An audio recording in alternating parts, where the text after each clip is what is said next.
Bonsoir à tous. Je suis très heureux de vous retrouver cette année, encore aussi nombreux. C'est formidable que la pensée contemporaine touche autant de personnes et ça nous fait toujours très plaisir. Ce soir, nous avons l'honneur de recevoir un professeur, le professeur Villers-Bus, qui est le fondateur de l'Institut de criminologie de Rennes. C'est une institution très importante. Et suite à son intervention, vous aurez l'occasion d'échanger avec lui, bien sûr. Vous aurez l'occasion vous aurez un petit entracte. Alors, il est très court, l'entracte. Je suis désolé, mais nous avons un timing à respecter. Ensuite, nous recevrons Cesare Mattina. Alors, le titre de son intervention, pourquoi il n'y a pas de mafia à Marseille, sans point d'interrogation, a suscité beaucoup de commentaires déjà. J'ai eu des journalistes au téléphone, j'ai eu des emails, j'ai eu des appels téléphoniques. Bien, voilà, c'est bien évidemment, ce n'est pas dire qu'il n'y a pas de crimes organisés à Marseille, qu'il n'y a pas de corruption, qu'il n'y a pas bien sûr, de clientélisme. Évidemment, ça ne veut pas dire ça. Ça veut dire simplement que le modèle est différent et Cesare Mattina vous le présentera. Cette différence en termes de modèle, l'utilisation abusive du mot mafia sur la criminalité à Marseille. Son intervention sera suivie d'un échange avec un journaliste qui nous a fait le plaisir de venir, Simon Rico, qui est notamment, entre autres, journaliste au Courrier des Balkans, qui a approché, m'a-t-on dit, de près, qui a observé en tout cas la mafia albanaise, qui a encore une autre histoire. Ils sont très méchants, paraît-il. Bien, je vous souhaite une très bonne soirée. J'appelle Loïc Villers-Bus, je l'invite à me rejoindre. Il devrait arriver là d'une seconde à l'autre. Merci, je vous demande de l'applaudir très chaleureusement. Bonne soirée.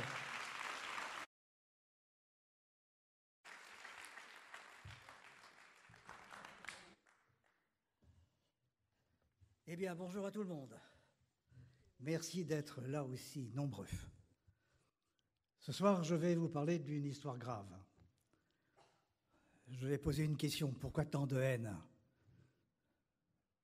À propos de quoi? À propos de l'existence de la criminologie.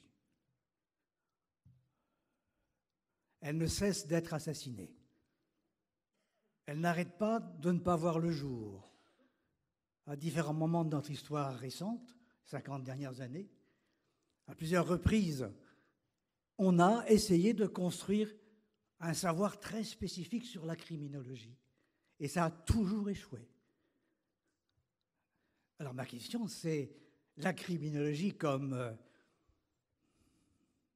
symptôme. Elle symptôme de quoi?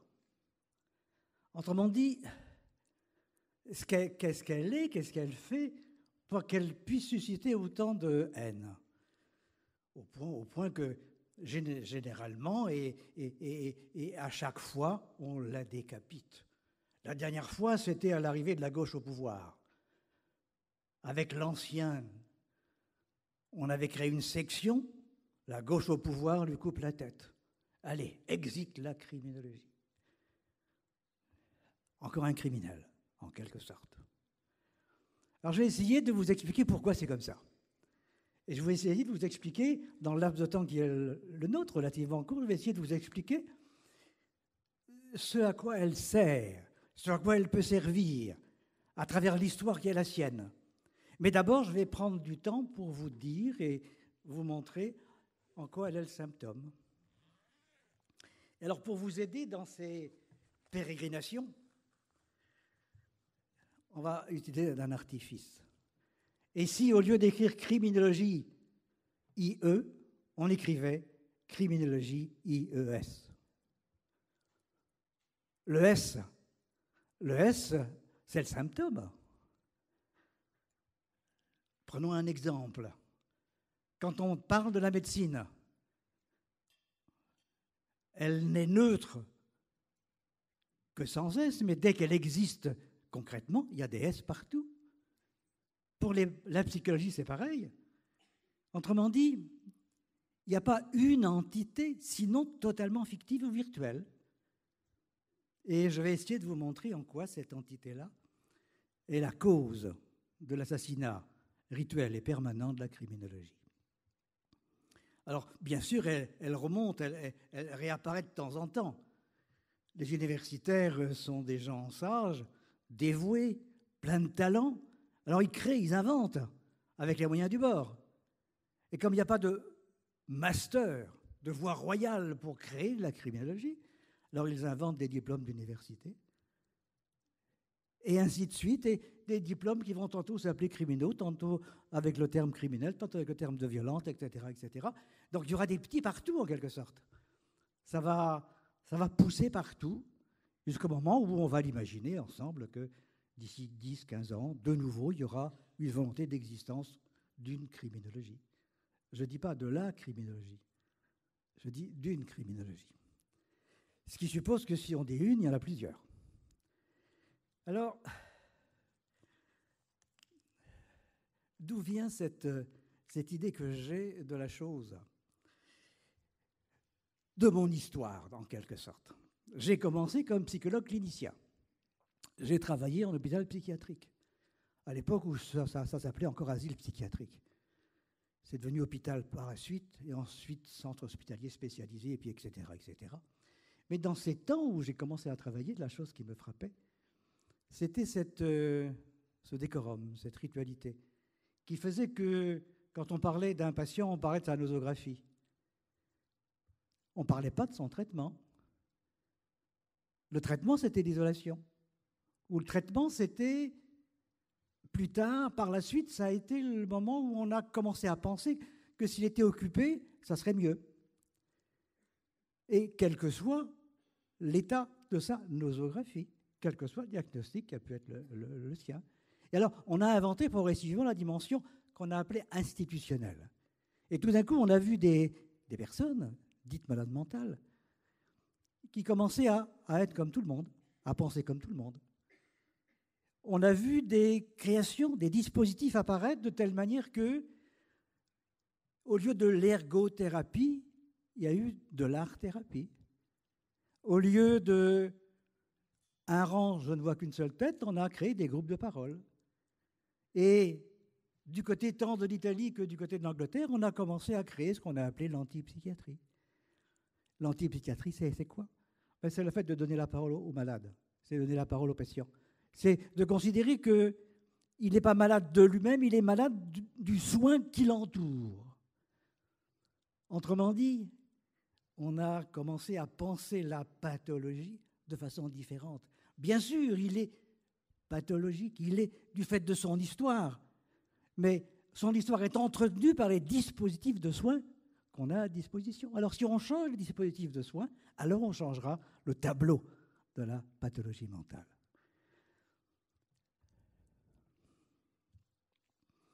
Ça veut dire quoi, ça? Ça veut dire qu'au fond, quand on a fait tout ce parcours-là, on a inventé une autre manière de raisonner. On a commencé à raisonner en dissociant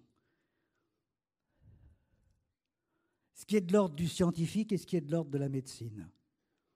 On a commencé à différencier ce qui est de l'ordre de la discipline et ce qui est de l'ordre de l'activité scientifique.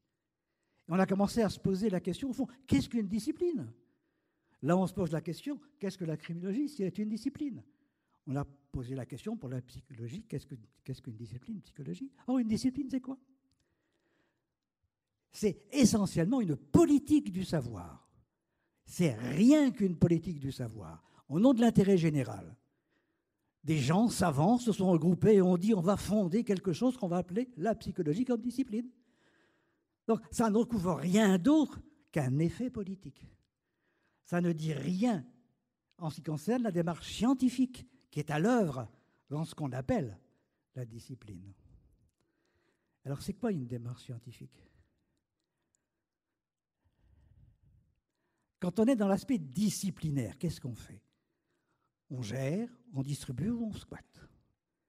La discipline, ça existe, donc on la remplit. L'activité scientifique, elle demande autre chose. Elle demande de poser différemment les questions. Elle demande de créer des hypothèses de travail et puis d'aller voir si le monde ainsi inventé a des répondants dans la réalité. Autrement dit, il y a activité scientifique. Dès lors que, et là, on a inventé un terme barbare pour dire ça, dès lors qu'il y a de la déconstruction. Dès lors qu'on se pose la question de savoir d'où viennent nos idées. Dès lors qu'on se pose la question de savoir comment ça fonctionne une idée. Dès lors qu'on se pose la question de savoir comment ça fonctionne une découverte. Autrement dit, il ne s'agit pas d'aller gérer une découverte. Il s'agit d'aller voir comment on découvre. C'est ce qu'on a appelé, sur un terme très savant, ce qu'on a appelé l'EPI. E-P-I. La façon dont on entre en connaissance. Et alors, dès lors qu'on s'est posé la question comme ça, tout d'un coup est devenue beaucoup plus claire l'idée que si effectivement les savoirs disciplinaires ne sont que des effets de pouvoir, eh bien, à côté des savoirs disciplinaires, il y a ceux qui s'en servent et il y a ceux qui en commandent du savoir. Autrement dit, les savoirs sont des pouvoirs, d'abord. Et il y a des savoirs qui relèvent de la discipline, donc des pouvoirs qui relèvent de la discipline. Il y a des pouvoirs qui relèvent des champs professionnels. Et il y a des pouvoirs qui relèvent du champ politique lui-même. Et alors, qu'est-ce qui se passe quand un de ces champs prend le pouvoir sur les autres? Ce qu'on appelle le triangle, non pas des Bermudes, mais de la radicalisation. Autrement dit, on assiste à l'effacement de toute autonomie. Prenons un exemple. Quand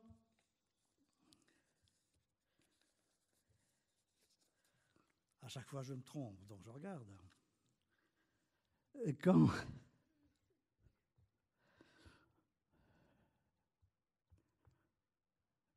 une profession cherche à se radicaliser, qu'est-ce qu'elle fait?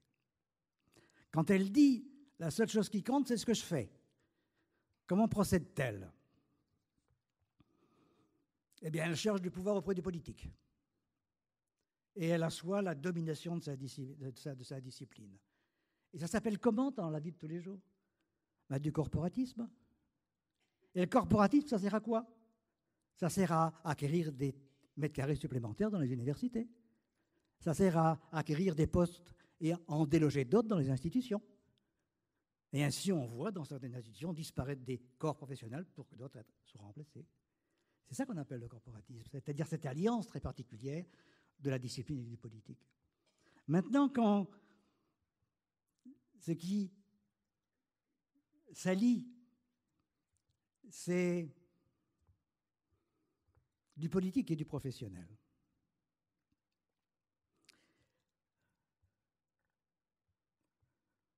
De la discipline, pardon.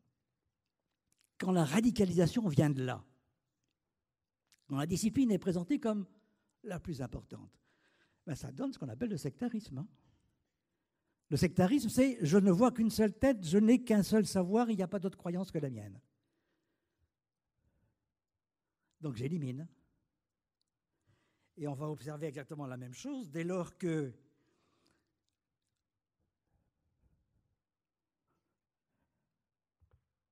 le politique a besoin de donner du corps à un point de vue. Dans ce cas-là, la politique du pouvoir de ce point de vue-là va prendre en otage ce qui relève de la discipline et du professionnel. Et ça va donner quoi? Du scientisme. Et c'est ainsi que, dans la radio ou ailleurs, vous entendez dire qu'un tel a dit que. Et il a toutes les garanties pour, puisque c'est un scientifique. Au lieu de ce qu'une alliance l'a créé comme tel, et qu'au fond, ça n'est qu'un effet de scientisme. C'est le savoir courant, en quelque sorte, le savoir dominant. Eh bien, mon idée, c'est que si on se base sur ce schéma de la radicalisation, si on se base sur ce schéma-là, on a quelques idées pour aller interroger ce qui se passe pour la criminologie. Autrement dit, on a quelques idées pour aller voir comment le problème se crée. Et on pourra faire des comparaisons alors avec la façon dont ça s'est créé ailleurs et autrement. Comment a-t-on construit le fou? Comment a-t-on construit le criminel? Comment a-t-on construit le fou et le criminel? Comment a-t-on construit il y a peu de temps le handicapé? Comment on construit et on continue à construire le genre? Comment la femme est l'objet d'une construction permanente aujourd'hui? Et comment la maltraitance ou le maltraité sont devenus des objets de savoir et non plus simplement des objets professionnels. Autrement dit, on a des repères, on a des moments anthropologiques fondamentaux qui ont fait apparaître à la vue de tout le monde un problème porté par un type d'individu. Le fou aujourd'hui, hier, le criminel aujourd'hui.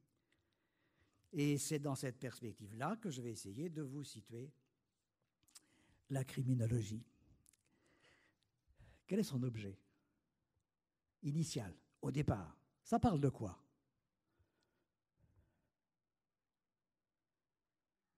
Quelle est son invention? Il y a deux naissances, en quelque sorte. Il y a deux naissances, mais supportées par le même objet, le même concept, c'est-à-dire la dangerosité.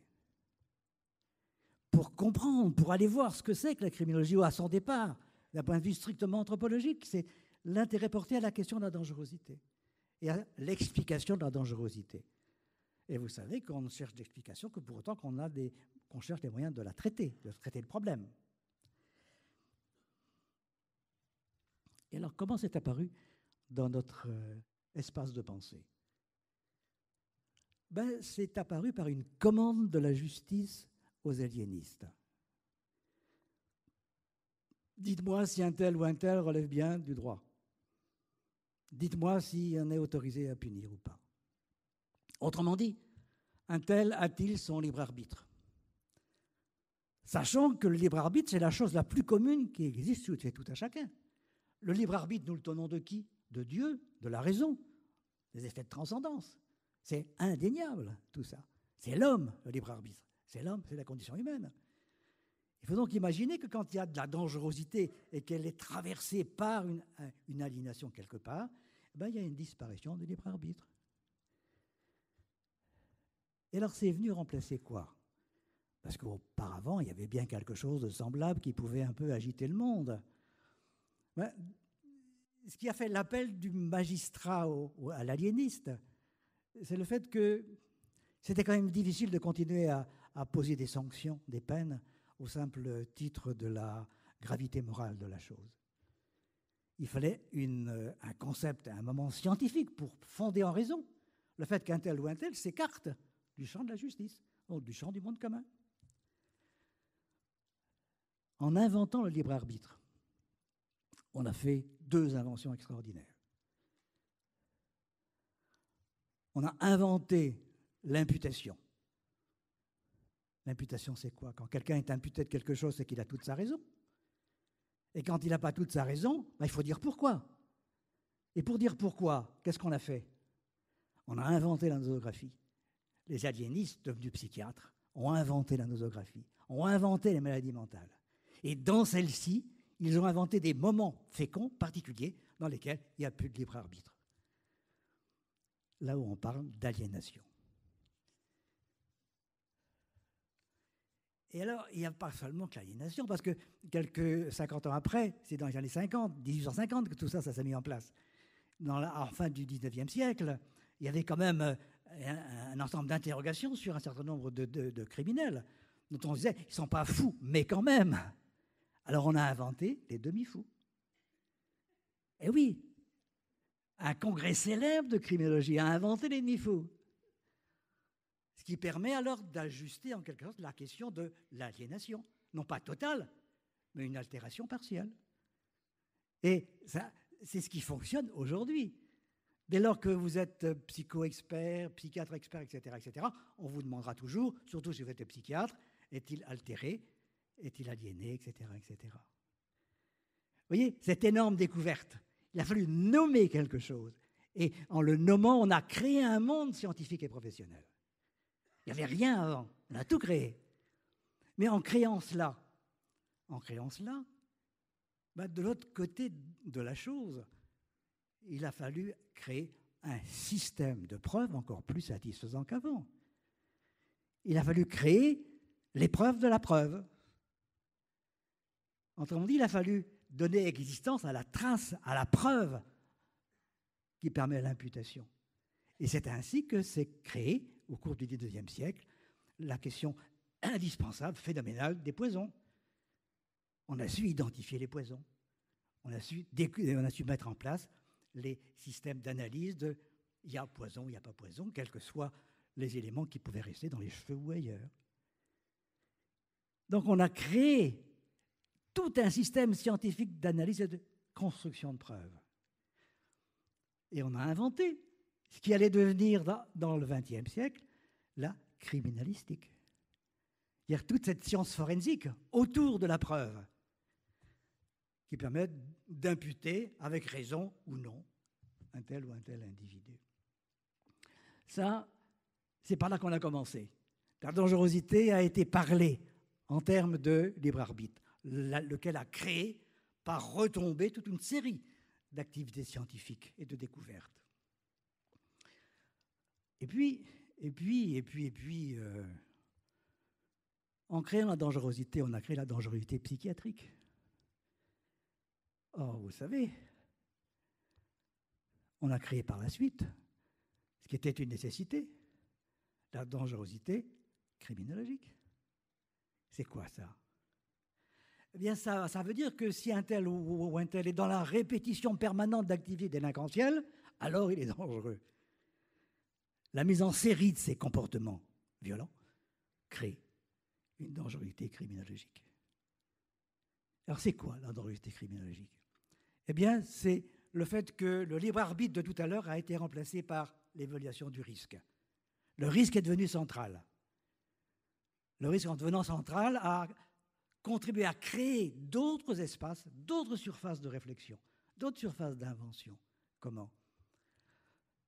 Eh bien, c'est tout ce qui a été créé en termes de prévention et de préventologie. Ça vient de là. Préventologie partout, les familles à risque, les espaces à risque, les garçons à risque, les filles à risque, etc. etc. Partout, où il y a éventuellement des discordances à apparaître sous la forme de violence ou d'atteinte à autrui. Donc on a créé de la prévention primaire, secondaire, tertiaire. Puis la dernière des préventions qu'on a créées, c'est la préemption. D'accord, on ne sait pas trop, mais on a des doutes. Donc on vous enlève et on vous enferme. Mais à côté de ça, ce n'est pas suffisant tout ça. Il a fallu créer ce qu'on va appeler des outils d'analyse de cette dangerosité.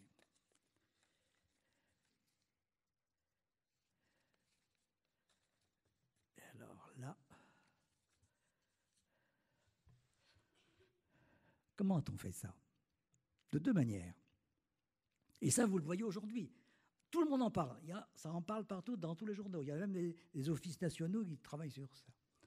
On a inventé des enquêtes de victimation, à côté des enquêtes de criminalité, de façon à analyser les sentiments de sécurité de tout à chacun dans l'espace public, ou dans l'espace personnel, ou dans l'espace intime. On a créé les enquêtes de victimation. Et puis on a fait autre chose, qui est passionnant. On a créé, alors je vais utiliser un terme qui n'est pas scientifique du tout, qui est un terme amusant, qui est un terme comme ça pour jouer ensemble. On a créé des violentomètres, c'est-à-dire des questionnaires d'analyse systématique de l'apparition et des modes d'apparition des violences chez une personne. Et alors, je ne sais pas si certains d'entre vous sont intéressés par le jardinage. Moi, j'étais intéressé par le jardinage et je suis allé sur Pinterest, sur le numérique. Il y a plein de choses intéressantes à voir et à lire, mais il y a surtout tout un versant psychologique dans cet énorme champ de publicité. Et ce que j'ai lu ces derniers temps, c'est passionnant. il y a des violentomètres de violence conjugale. On me dit, quand vous recevez quelqu'un, ben vous avez votre violentomètre, votre questionnaire, vous cochez. Et si ça arrive à 8 sur 10, alors là, faites attention. Vous voyez, c'est humoristique, c'est sûr. Mais au-delà de l'humour, au-delà de la façon dont on peut prendre les choses en riant, il y a cette création qui naît d'un concept. Il y a cette création qui naît d'un autre système d'idées. Et ça donne aujourd'hui ce qu'on va appeler la dangerosité dont le centre est le risque et la référence au risque, avec d'un côté toute la préventologie et de l'autre côté toutes les enquêtes d'analyse de la violence. C'est pas rien tout ça.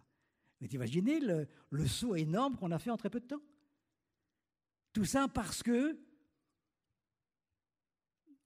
tout d'un coup, à un moment donné, il y a une réalité qui n'a plus été aussi satisfaisante qu'avant, où il a fallu inventer un autre terme, un autre mot, pour dire ce qui se découvrait, qui était peut-être là avant, mais qui se découvrait tout d'un coup. Et l'objet perdu de la criminologie, c'est peut-être par là. Alors, si on dit qu'il est par là, il me reste combien de temps? Pas trop, hein? Si on dit qu'il est par là, où vais-je aller chercher mon information maintenant? Alors, il faut faire un petit retour en arrière dans l'histoire. Pour chercher le concept, pour chercher le moment fécond qui a créé tout ça, pour échapper en quelque sorte à la polémologie actuelle. Allons voir les créateurs, allons voir les idées qui ont produit.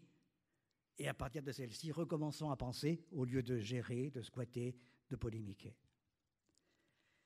Et si on refait l'histoire des idées concernant la criminologie, on voit apparaître un personnage célèbre au milieu du XIXe siècle, Lombroso. Lombroso est célèbre pourquoi? Généralement, aujourd'hui, quand on parle de Lombroso, on s'en moque. Et pourtant, je dis que c'est quelqu'un d'important parce qu'il a créé une catégorie qui n'existait pas auparavant. Il a créé le criminel type. Et en créant le criminel type, il a laissé la place à tous les autres types de criminels. Autrement, il a donné une idée qui a incité à aller voir ailleurs. Alors, comment il a fait ça? Avec la science de l'époque. La science de l'époque, c'est quoi? C'est les théories de la dégénérescence, ce sont les théories morphologiques, c'est les théories néphrologiques.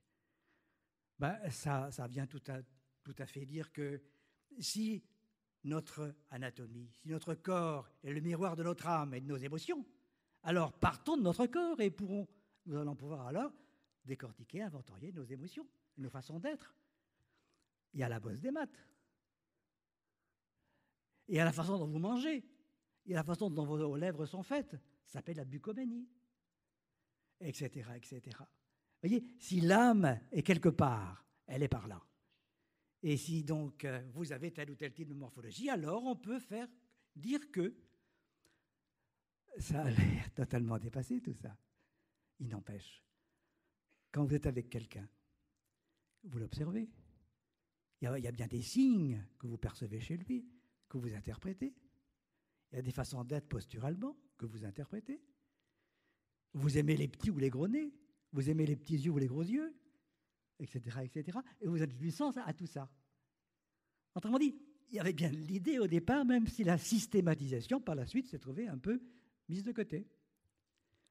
On verra que cette idée-là, on va la retrouver après dans la science plus actuelle.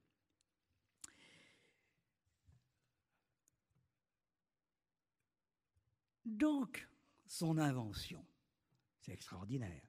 Son invention, c'est d'aller chercher des traces. Il cherche des traces d'une potentialité dangereuse. Gardez simplement en tête le fait qu'il cherche de la trace. Avant, il n'y avait pas ça. Là, c'est des traces systématisées qu'il va chercher, qu'il va mettre en sens avec les moyens de l'époque. Mais il a découvert la trace et il la cherche partout où il peut. Elle était dans le corps, dans le climat, dans la région, le nord, le sud, etc. Ça a donné des caractérologies différentes. Et ce qui est extraordinaire, c'est qu'un siècle plus tard, on voit apparaître chez les psychologues la notion de morphocaractérologie, la notion de caractérologie, qui sont des types psychiques, à partir des systèmes d'émotion, d'action et de primarité. C'est la même chose. On dit, ce qu'il a inventé, c'est des traces. Quelle que soit la langue qu'il a pour pouvoir les raconter, il a inventé des traces. Qu'est-ce qu'a fait Freud? La même chose. Il a vu des traces là où personne n'en voyait. Et les traces qu'il a systématisées lui ont permis de construire le système inconscient. Mais c'est le même procédé, pas avec les mêmes disciplines, pas avec le même courant disciplinaire, pas la même évolution disciplinaire ou scientifique, mais c'est la même chose, chercher des traces. Et ensuite, dans un deuxième temps, il y a deux autres auteurs qui sont venus à sa suite, qui ont été plus ou moins d'accord, mais surtout en désaccord. On ne sait jamais trop, il y a encore de la polémique à ce sujet-là. L'auteur principal, c'est Tarde, Gabriel Tarde, et le grand psychiatre lyonnais, Lacassagne, et qu'ils ont inventé tous les deux. Ils ont inventé une idée magnifique, ils ont inventé l'idée que, en prenant en compte ce qui se passait dans le collectif scientifique, ils ont repris l'idée que la biologie est plastique. Autrement dit, qu'on ne naît pas comme on sera plus tard, mais que la biologie est en plastique pour nous donner un destin différent. C'est ce qu'ils ont appelé l'imitation. Alors, ils ne savaient pas trop quoi en faire avec ça, donc c'est laissé un peu de côté. Et puis à l'époque, c'était la grande polémique entre Durkheim et Tarde. Et Durkheim a pris le dessus finalement. Et la sociologie a pris le dessus. Mais que fait la sociologie? Elle cherche des traces. Elle combine les traces. Elle numérise les traces, etc., etc. Elle fait la même chose. Ce n'est pas le même objet. OK? Mais c'est des traces. Et plus moderne, quand Pinatel, le célèbre psy, se met à inventer la personnalité criminelle, qu'est-ce qu'il fait? Certes, c'est dans le champ de la psycho, mais il fait quoi? Il fait des traces, il fait des atlas, il fait des profils, il fait que ça. Et là, on est au 4e niveau de l'invention de la criminologie, mais du côté de la recherche des traces. Il n'y a pas que ça. Si vous relisez attentivement certains auteurs, vous voyez que ce ne sont pas les traces qui les intéressent comme telles. Ils ne profilent pas les traces, mais ils prennent les traces comme des résultats, comme des preuves de processus psychiques. Donc ils vont aller chercher les processus. Ce qu'aujourd'hui on appelle les stratégies. Et si on reprend toute l'histoire de nos savoirs en criminologie, on voit comment tous sont d'un côté ou de l'autre, soit en recherche de traces, avec les moyens du bord, avec les activités scientifiques du bord, les modèles du bord, d'un temps à un autre, mais c'est toujours divisé entre les deux. Certains chercheront les traces, et quand on cherche des traces, on est davantage du côté de la gouvernance. Quand on cherche des processus, on est davantage du côté de la créativité permanente. Et c'est cela que vous allez trouver systématiquement du côté des thérapeutes, du côté de toutes les structures qui proposent des dépassements permanents de soi-même. Ils travaillent sur des processus, pas sur des traces. Alors, eh bien, dans tout ça, il faut que j'arrête là. Dans tout ça, et aujourd'hui, quelles sont les leçons que je peux en tirer sur l'analyse de la dangerosité? Il y a 4 faits qui sont passionnants aujourd'hui. 4 faits. Relisez les journaux. L'affaire Roman, l'affaire Dutroux, au niveau des criminels. L'un, on disait, il ne faut pas qu'il sorte quand même, c'est indécent, après tout ce qu'il a fait. Et puis la perpète, c'est la perpète. Et puis l'autre qui présente un dossier solide, bien construit, dont on dit, ouais, c'est solide, c'est bien construit, mais de toute façon, c'est un menteur. Donc il continue à mentir. Autrement dit, dans cette construction, il n'y a pas de rémission possible. Il y a des traces d'eux, mais il n'y a pas d'analyse de processus. Et puis, 2 autres actualités qui sont, de mon point de vue, extrêmement importantes, que je ne vais pas les trouver du côté de l'homme en personne, mais du côté des structures. Vous avez entendu dire que la Miviludes allait disparaître.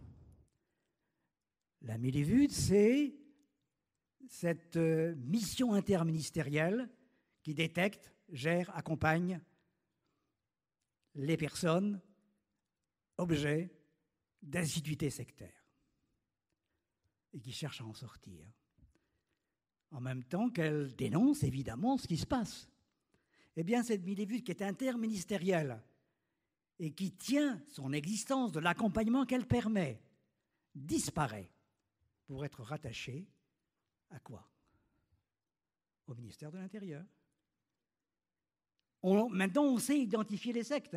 Alors, autant qu'on donne ça aux flics, ils pourront identifier. Mais les victimes dans tout ça, qu'est-ce qu'elles deviennent? Il n'y a plus rien. C'est dramatique. C'est en cours. Autre destruction. J'en parle parce qu'il en va là dans mon analyse de ce que j'appelle la psychocriminologie. L'autre destruction, c'est la disparition programmée de l'Institut des hautes études de la sécurité et de la justice. C'est la disparition programmée de l'Office national de la répression de la délinquance et de la réponse pénale. Ça va disparaître. La mission interministérielle disparaît. Or, quand une mission disparaît, c'est la mise en complexité des phénomènes qui disparaissent pour être assujettis à un interlocuteur. Or, les seuls interlocuteurs qui vont rester, c'est le ministère de l'Intérieur d'un côté, le ministère de la Justice de l'autre. Or, tout le monde sait que dans les affaires qui nous occupent, et notamment dans le cas des violences conjugales ou des victimes de sectes, d'activités sectaires, tout le monde sait que les notions d'emprise sont telles que ce n'est pas le magistrat qui va s'en inquiéter et ce n'est pas le policier qui va le voir. Il faut des missions pour ça. Il faut des formations pour ça. Il faut autre chose qu'une attitude nécessairement répressive, elle va de soi, mais si elle n'est que répressive, alors les victimes vont continuer à être victimes. Et de victimation en victimation, elles vont commencer à devenir délinquantes. Je vais arrêter là. L'histoire se poursuivra. Merci.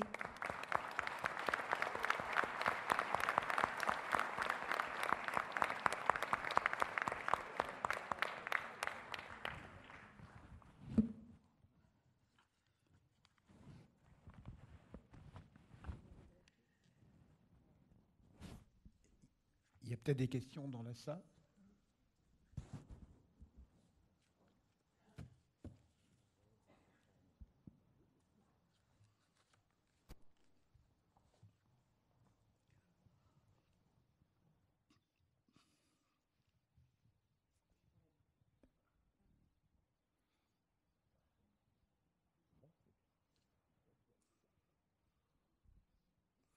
Je ne suis pas gêné, c'est l'effet que je produis d'habitude. Ouais. Je suis désolé de vous avoir captivé et mis sous emprise. Voilà. Bonsoir, excusez-moi. J'ai une question. Vous avez parlé des institutions qui disparaissent, mais est-ce qu'on peut aussi parler des institutions qui naissent aujourd'hui, et notamment l'unité d'analyse comportementale à Paris, qui fait partie de l'Office national de répression des violences aux personnes.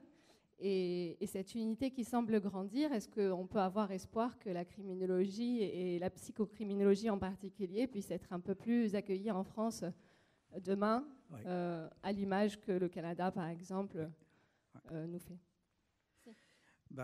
Ça, c'est le secret espoir et l'espoir tout court. Maintenant, qui va y être affecté? Quelles sont les formations que vont avoir les personnes qui vont être affectées? S'il n'y a que des formations psychologiques au sens large, généralistes, s'il n'y a que des formations psychanalystes au sens large, généralistes, s'il n'y a que des formations juridiques au sens large, rien ne va changer. Parce qu'il faut entreprendre et comprendre ce qu'est le phénomène. Et on ne peut le faire qu'à travers une analyse psychocriminologique.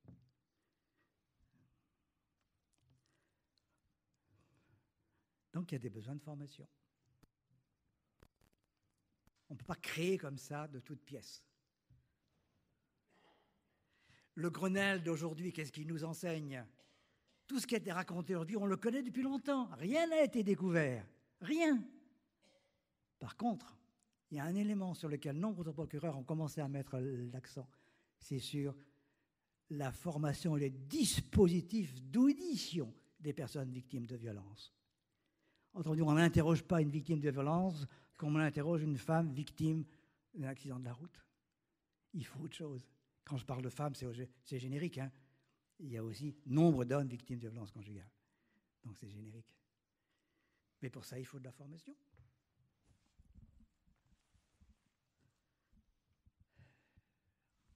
Bien. Je pense que c'est... Merci beaucoup. Oui. Merci.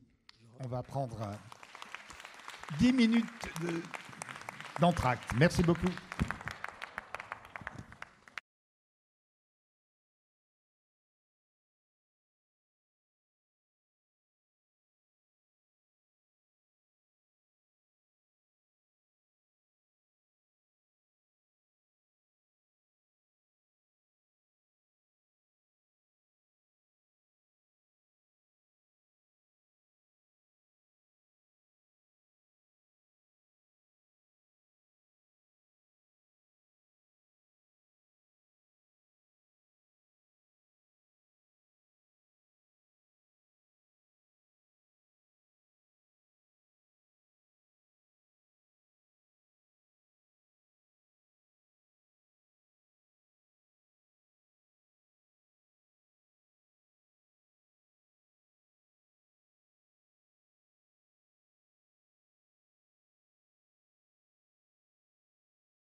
fonctionne.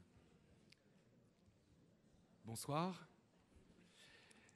Donc, comme l'a dit Jacques, on va donc parler de cette question posée par Cesare Mattina. Pourquoi il n'y a pas de mafia à Marseille, qui n'est même pas une question, mais une affirmation. On a décidé de changer un tout petit peu le dispositif initial qui était que Cesare commence par une intervention. On s'est dit que ce serait peut-être plus vivant et plus agréable pour la salle d'avoir un dialogue ensemble. Moi, je vais juste me présenter très brièvement, puis je présenterai Cesare ensuite. Donc, je travaille effectivement comme journaliste sur les Balkans, donc les pays de l'ancienne Yougoslavie et l'Albanie. Je ne suis pas spécialiste des questions mafieuses, mais de fait, quand on travaille dans la région, on est toujours amené à travailler sur ces questions-là de corruption, hein, qui malheureusement gangrènent ces États. Et à dire vrai, il y a... mais plus que les mafias, je dirais que le clientélisme, et on aura l'occasion de développer cette question-là avec Cesare, hein, on peut faire des comparatifs entre Marseille et les Balkans, et je crois que c'est à ce titre-là qu'on m'a sollicité pour animer cette conversation avec Cesare, mais le vrai sachant ce soir est à ma gauche. On va peut-être commencer par la phrase d'introduction de l'article qui donne son titre à la rencontre de ce soir. Cette phrase écrite par Cesare qui dit « Contrairement aux clichés entretenus par de nombreux acteurs de la vie publique, et de citer les journalistes, les hommes politiques, les magistrats, enfin les acteurs judiciaires même, on ne peut pas affirmer l'existence d'une mafia à Marseille. » Donc ces mots sont ceux de Cesare. Et c'est issu d'un article que Cesare a publié en 2014 dans la revue Faire Savoir, que vous pouvez d'ailleurs trouver gratuitement sur Internet. Avant de commencer notre discussion, peut-être qu'il est nécessaire de présenter, comme je l'ai fait pour moi-même, rapidement Cesare. Donc Cesare qui est sociologue, qui travaille au laboratoire méditerranéen de sociologie du CNRS et donc à Aix-Marseille Université. La mafia n'est pas à proprement parler la spécialité des recherches de Cesare Mattina, qui travaille surtout sur le gouvernement des villes et l'influence du clientélisme sur la structuration du pouvoir en milieu urbain. Cesare est notamment l'auteur d'un ouvrage qui s'appelle « Clientélismes urbains » au pluriel, gouvernement et hégémonie politique à Marseille, qui est apparu aux presses de Sciences Po en 2016. Et depuis quelques années, Cesare travaille sur les processus de dénonciation des improbités publiques. Je laisserai peut-être développer ce sujet-là, comme le clientélisme, la corruption, le banditisme, la mauvaise gestion municipale. Et il publie en 2020, donc il publiera l'année prochaine, un ouvrage aux presses du Septentrion, donc un ouvrage collectif qu'il supervise, sur les villes maudites, où il compare Marseille à d'autres villes à différentes époques, les villes américaines à la fin du 19e siècle, Glasgow dans les années 20 et Montréal dans les années 60. Pour commencer cette discussion avec Cesare, j'ai voulu qu'on recadre un peu le débat et que Cesare nous explique pourquoi il est compliqué pour un sociologue comme pour tout chercheur en sciences sociales de travailler sur les questions mafieuses. Et je vais donc passer le micro à ma gauche. Alors merci à tous d'être là. Merci à Simon pour cette introduction. Alors pourquoi c'est pas facile effectivement pour des chercheurs en sciences sociales de travailler sur les questions des phénomènes mafieux, parce que, vous pouvez l'imaginer, l'introduction au sein de groupes mafieux, une ethnographie et un travail de près, il est pratiquement ou quasiment impossible à faire. Donc, qu'est-ce qu'on fait en général? Donc, ces chercheurs se fondent, la plupart du temps, sur des sources qui proviennent de l'appareil judiciaire et de l'appareil de répression des phénomènes de criminalité, donc la magistrature, la police, la gendarmerie, le corps des avocats, etc. Donc ces sources, qui sont certainement très intéressantes, importantes pour l'appréhension d'un phénomène social qu'on veut objectiver, elles ont quand même des inconvénients, des problèmes, parce qu'elles traduisent le point de vue qui n'est jamais neutre, il ne faut jamais l'oublier, de juges d'instruction, de magistrats du siège, de policiers, de gendarmes, qui évidemment ne sont pas des spécialistes de sciences sociales, des sociologues, des anthropologues ou autres. Donc, elle se déploie en plus dans ces documents, dans un système qui est celui de l'enquête judiciaire, en fait, où, évidemment, tout un certain nombre de procédures sont contraintes par le fait de la participation donc à un procès de témoins, de personnes qui sont dans ces procès. Donc d'où ma vision un peu critique de cette partie, de cette littérature, surtout souvent italienne, produite sur les mafias, qui essaie d'analyser de façon objective des phénomènes qui demanderaient à éviter d'avoir une source unique de production comme celle provenant de la magistrature. Donc, souvent, je pense que ces sources-là nous en disent peut-être beaucoup plus sur les acteurs judiciaires eux-mêmes et sur leurs actions que sur les phénomènes objectivables de banditisme, de crime et de mafia. Donc, d'ailleurs, il y a des sociologues qui excluent de travailler sur ces phénomènes en tant que phénomènes objectivables et qui travaillent uniquement sur les processus de mise en dénonciation des liens entre mafia et politique à partir de l'analyse du discours des médias, de la magistrature et des élus. Donc uniquement sur la production du discours. C'est le cas d'un collègue qui s'appelle Jean-Louis Briquet, qui est politiste, qui fait un livre sur mafia, justice et politique au début des années 2000 et qui travaille uniquement sur la production du discours sur la mafia en Italie par les différents acteurs judiciaires, médiatiques ou autres. Bon, mais ça reste aussi un peu frustrant de se dire, bon, tiens, finalement, on ne peut pas travailler sur un phénomène de façon objectivable. Donc, comment il faut faire? Ce n'est pas facile du tout, encore une fois. Il faut d'abord, à mon sens, se débarrasser de tout discours de dénonciation, de mise à part, de bannissement de ces acteurs déviants, et considérer ces acteurs comme des acteurs quelconques. De les penser des acteurs comme les autres, les organisations mafieuses, notamment du point de vue de leur fonctionnement économique, de les considérer comme des organisations qui ont, oui, des spécificités, mais aussi qui sont comme toute autre organisation économique, parce qu'ils ont des fonctionnements de l'économie capitalistique, on le verra tout à l'heure, absolument similaires à des entreprises classiques du capitalisme. Donc, qu'est-ce qui reste? Il reste des possibilités d'aller dans les archives, de faire des historiens et de regarder ces phénomènes de criminalité dans le passé, où on a plus d'éléments, on est moins en prise avec des réalités sensibles et compliquées, où il nous reste l'ethnographie, la possibilité d'intégrer, de rentrer à travailler dans des domaines qui sont probablement criminogènes plus que d'autres, des pans de l'économie comme spécifiques, comme par exemple la gestion des déchets ou les entreprises du bâtiment et des travaux publics, le secteur du tourisme, des jeux clandestins, etc., pour probablement, avec une espèce d'inversion de raisonnement, ne pas travailler directement sur la question criminelle, mais travailler sur des fonctionnements économiques qui produisent en soi de la criminalité par la suite. Oui, une sorte de portrait en creux, finalement, en fait. La seule possibilité, c'est de travailler sur des sources secondaires ou de faire un portrait en creux de la mafia quand on est chercheur en sciences sociales. Pour revenir peut-être plus spécifiquement à la question qui nous intéresse ce soir, pourquoi il n'y a pas de mafia à Marseille, sans doute faut-il repartir des clichés, comme vous le dites, et si cliché il y a, c'est que Marseille, dans les grands médias, est souvent régulièrement associé à la mafia. Marseille Mafia, c'est même le titre, vous le rappelez, d'un ouvrage signé José Darigo. José Darigo, vieux routard du journalisme dans la cité phocéenne, qui fut le collaborateur d'un journal bien connu qui a disparu il y a quelques décennies, le Méridional, très ancré politiquement, mais aussi du Figaro, du Dauphiné, de plusieurs journaux suisses. Darigo, qui est un habitué des plateaux télévisés quand il s'agit de parler d'un fait divers qui défraie la chronique. Et comme vous le remarquez, toujours dans l'introduction de votre article, Cesare Mattina, le terme de mafia est un peu un terme fourre-tout quand il s'agit de dénoncer un scandale ou un phénomène déviant. Or, on le sait, amalgame et clichés véhiculent souvent des idées fausses. Lesquelles ?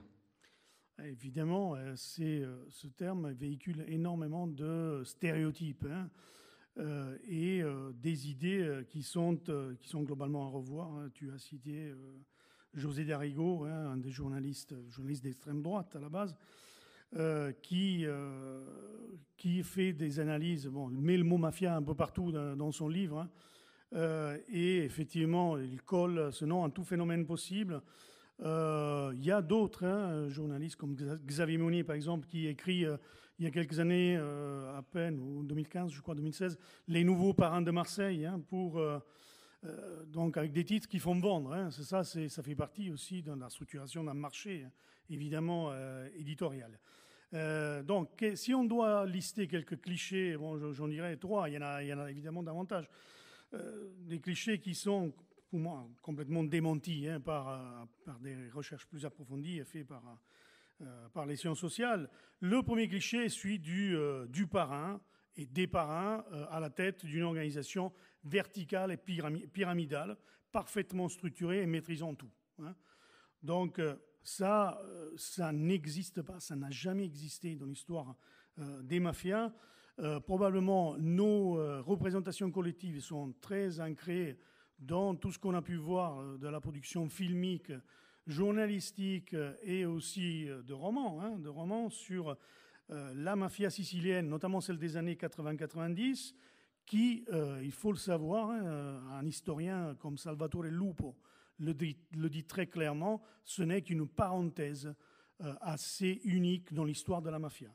Pourquoi ? Parce que la mafia, elle marche surtout par des affaires pour lesquelles il ne faut pas trop faire de rumeurs, pas trop faire de bruit, et que donc nécessite plutôt un calme et l'évitement de tout problème, et notamment de tueries publiques, d'attentats ou d'homicides de magistrats et de personnalités en vue.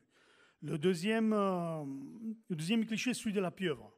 La pieuvre, comme du nom donc d'une série italienne assez célèbre dans les années 80-90, mais un mot qui s'est généralisé.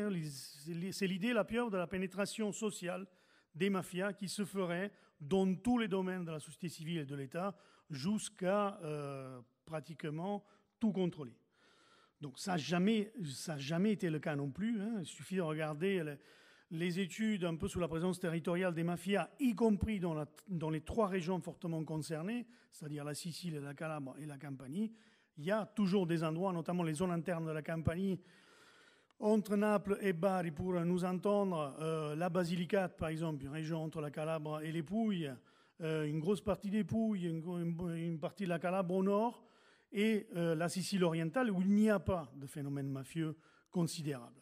Donc déjà, ça, c'est important. Il faut aller voir géographiquement où ça se développe, et là où ça ne se développe pas, et on n'a pas des entités totalement homogènes. Le troisième cliché, si vous voulez, c'est celui de la mafia entendue comme une institution anti-étatique. La mafia, c'est l'anti-État.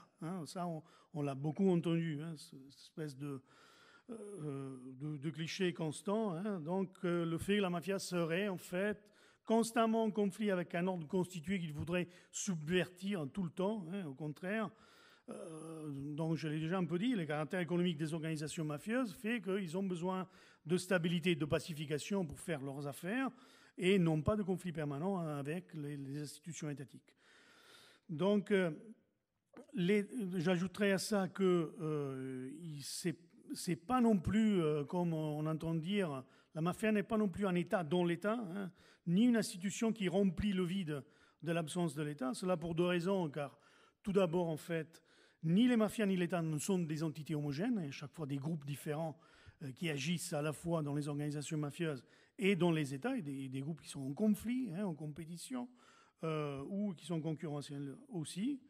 Et les mafias entretiennent avec des acteurs étatiques et les publics des relations qui peuvent être par moments concurrentielles, parfois coopératives, ou alors les deux à la fois. Donc tout ça, c'est extrêmement complexe, et l'idée donc qu'il s'agit d'un phénomène unitaire et homogène n'a pas beaucoup de sens.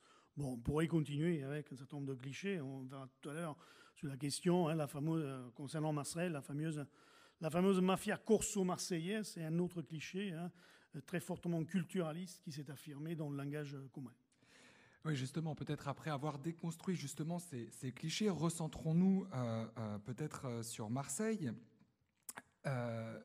Vous dites qu'il n'y a pas de mafia à Marseille, ni même durant l'entre-deux-guerres ou à l'époque de la French Connection, peut-être au moment où le phénomène mafieux a été le plus puissant dans la cité phocéenne. Pour expliciter votre point de vue, on va peut-être détailler les 3 éléments qui, selon vous, constituent un phénomène mafieux, en les détaillant un à un. Alors peut-être le premier, c'est pour définir, le premier élément qui sert à définir une mafia, c'est l'existence d'une entreprise criminelle de type capitaliste, comme vous l'avez rappelé, à la fois localement et mondialement. Qu'est-ce que ça recouvre exactement comme réalité, une entreprise criminelle de type capitalistique, localisée et mondialisée ?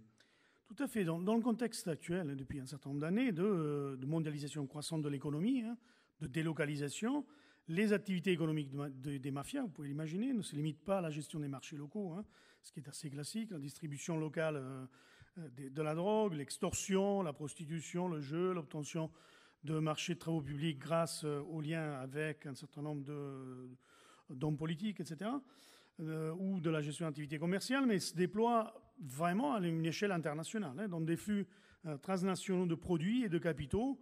La structuration du commerce international des drogues parle totalement à propos de ça, avec des approvisionnements qui se font en Amérique latine, des transports de longue haleine qui se font vers l'Afrique ou vers l'Europe et qui sont après acheminés sur les marchés de la vente et de la consommation dans les villes européennes. Donc, en plus, donc on a des marchés à la fois localisés et internationaux. Et en plus, il y a une articulation entre des activités, les mafias, ils essaient d'articuler des activités licites et des activités illicites. Il y a souvent les deux. C'est-à-dire que souvent, il y a une quête de notabilisation qui est faite par certains chefs mafieux qui, dans un premier temps, gèrent des affaires illicites et criminelles et puis accumulent du capital pour les investir dans d'autres types d'activités, cette fois-ci plutôt légales, dans des marchés classiques, comme le BTP, les bâtiments de travaux publics, les déchets qu'on a cités tout à l'heure. Donc vous voyez que pour gérer tout ça en plus, donc ça va à l'encontre de ce qu'on disait tout à l'heure avec l'idée d'une organisation pyramidale et hyper structurée. Pour avoir ce genre d'échange à l'échelle internationale, il faut des organisations qui soient plutôt peu hiérarchiques et assez souples et globalement délocalisées. Le deuxième élément, vous dites, c'est l'exercice mafieux d'une autorité de type, je cite, politico-institutionnel, au moins partiellement légitimée par les pouvoirs publics. Qu'est-ce que ça veut dire exactement ça ?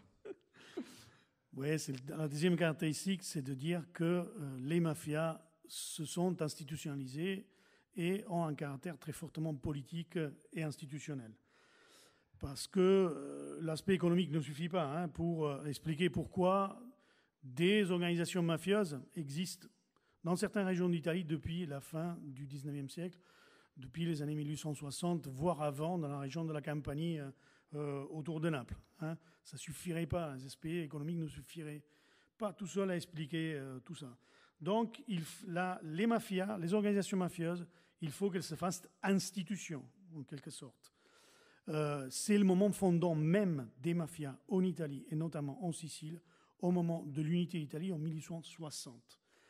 Les intermédiaires violents des classes populaires et en partie des classes moyennes qui sont dans les campagnes siciliennes au moment de l'unité d'Italie se fait avec les agents de l'État qui installent le nouveau pouvoir au moment de l'unité d'Italie. Tous les historiens italiens, beaucoup d'historiens italiens l'ont montré, en écrivant beaucoup dans les années 70, 80, 90 jusqu'à aujourd'hui.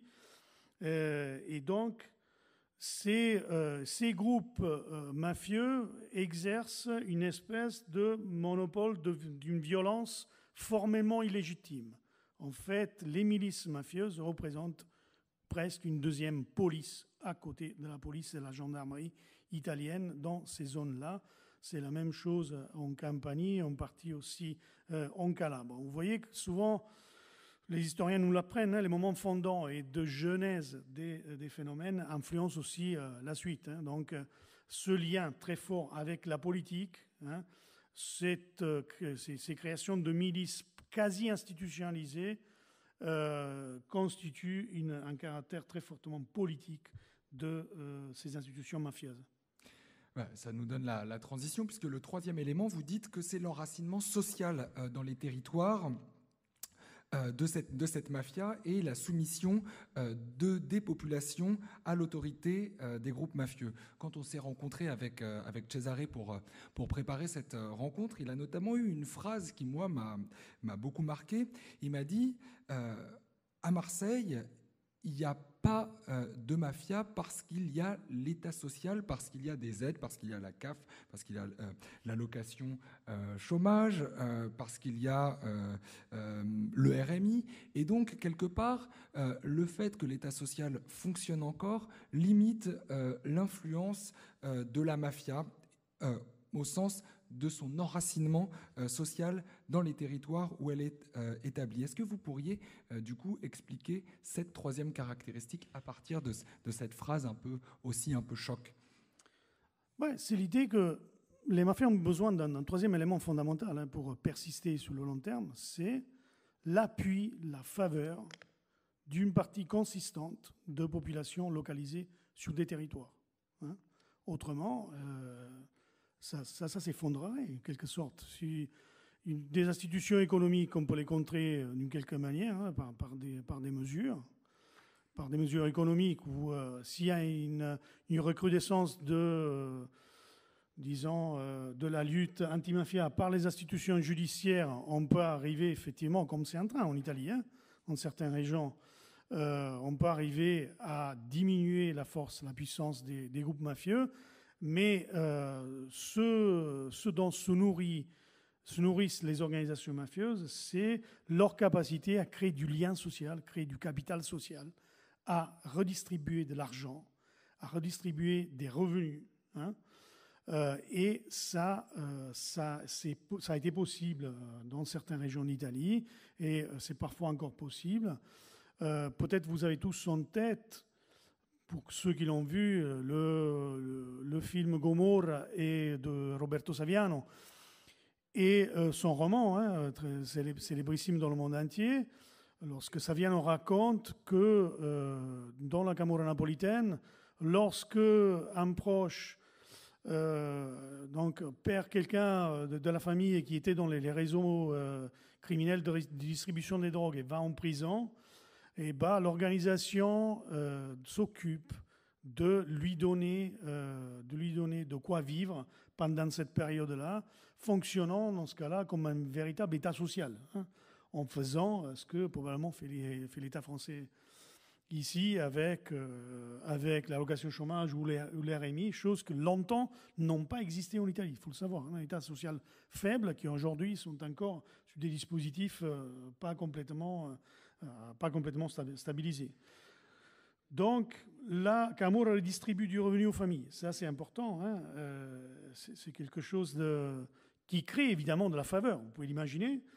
Il y a eu dans le temps, dans les années 90, 2000, et déjà avant, parfois des phénomènes d'opposition des populations à l'arrestation de certains boss dans les quartiers. Les gens, ils descendent dans la rue et ils agressent les policiers. Donc vous voyez à quel point ça veut dire que ce boss redistribuait des revenus, des ressources, de la notabilité et autres. Un autre élément important, des boss mafieux comme Provenzano, qui a été pris il y a quelques années, donc actuellement il y en a encore un qui s'appelle Messina Denaro dans la province de Trapani, dans la Sicile occidentale. Et ces gens-là, ils ont été pris, Messina Denaro pas encore, mais à mon avis ça ne va pas tarder. Ils sont exactement dans les mêmes provinces d'origine, là où ils ont exercé leurs activités, là où ils sont nés. Il y a non pas une omerta, comme on dit, ça c'est un autre cliché, mais simplement une structuration des intérêts locaux qui fait que ces gens, ils ne les balancent pas forcément à la police, ou que la police elle-même, l'État sait très bien qu'ils ne peuvent pas aller les prendre et les arrêter lorsqu'ils sont au maximum de leur pouvoir, mais qu'ils le feront que quand ils seront plus faibles. Ça, c'est des choses qu'on ne veut pas entendre dans le débat public, mais c'est comme ça. parce que l'État ne peut pas admettre, évidemment, les hommes politiques ne peuvent pas admettre d'agir de telle sorte. Vous pouvez l'imaginer pourquoi. Donc, pour qu'il y ait une mafia, il faut qu'il y ait ces 3 éléments concomitants. Donc, une entreprise de type capitalistique, localisée et mondialisée, un cadre institutionnel, des liens, et un enracinement social sur le territoire. Et donc, vous dites dans cet article que jamais, à Marseille, ces 3 éléments n'ont été en même temps sur ce territoire. Voilà. Est-ce que, ni donc pendant l'entre-deux-guerres, c'est ce qu'on voit dans ce documentaire qui a fait beaucoup de bruit en 3 volets, qu'avait diffusé Arte, Mafia et République, où on voit notamment la puissance des réseaux corso-marseillais depuis l'entre-deux-guerres jusqu'à aujourd'hui. Et donc vous dites que jamais à Marseille, ces 3 éléments n'ont été réunis par aucun des groupes mafieux dont on parle depuis, grosso modo, un siècle ici. Est-ce que vous pourriez détailler un petit peu, époque par époque, comment ça fonctionnait ? Tout à fait. Donc c'est la thèse qui apparemment a fait bruit avant que je vienne ici. Je le confirme, même si encore une fois, mon raisonnement, c'est un raisonnement pour une fois, alors que je ne suis pas du tout un chercheur qui travaille comme ça en général. Mon raisonnement, c'est un raisonnement hypothético-déductif basé sur des lectures d'autres auteurs et non pas sur des recherches faites par moi directement sur des réalités empiriques. Moi, je travaille surtout empiriquement. Par exemple, je travaille sur le clientélisme politique, c'est plutôt fait à partir d'archives, d'entretiens, d'observations directes sur le terrain des acteurs politiques, etc. Là, c'est pas le cas. C'est un autre type de raisonnement. Donc, avec tous les défauts, évidemment, et les précautions et aussi la nécessité de devoir aller plus loin dans la recherche. Mais en tout cas, pour faire l'historique, dans les années 20, entre les années 20 et les années 40, et qui sont les années, vous les connaissez, des liens très forts entre les bandits Carbone et Spirito et donc Simon Serbiani, qui était un adjoint d'abord de Siméon Flessière, puis plus tard du maire Ribot, et qui ont gouverné la ville. Donc Simon Serbiani a de facto gouverné la ville pendant ces périodes très troubles de l'entre-deux-guerres. Et à ce moment-là, à mon sens, il y a seulement la deuxième condition, l'exercice d'une autorité politico-institutionnelle qui est remplie, mais non pas forcément les 2 autres, parce que les réseaux économiques existent déjà. Il y a déjà des premiers éléments de trafic de drogue. Il y a une structuration autour de la prostitution, du jeu, etc. Mais ces réseaux économiques sont globalement naissants et ne font pas forcément système et ne constituent pas encore, ne sont pas encore à l'échelle très fortement internationale, ne serait-ce que de façon vraiment initiale, quoi.